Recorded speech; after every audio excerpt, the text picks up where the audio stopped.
Before we arrive to clean your carpet or your tile and grout or your upholstery, we do ask that all the main walkways are clear. If we're doing the carpet, if you move any side tables or chairs or any small furniture, that would be great.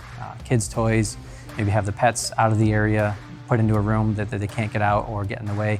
We do have hoses that come in through the front door or a side door, so we don't want any pets to get out, of course, so we do ask that you close them in a room or maybe in the basement where they're safe and they can't escape. For the most part, anything that you move prior to arrival would be great, and then anything that remains we'll clean around. If you do need help with furniture moving, we can offer that as an additional small fee.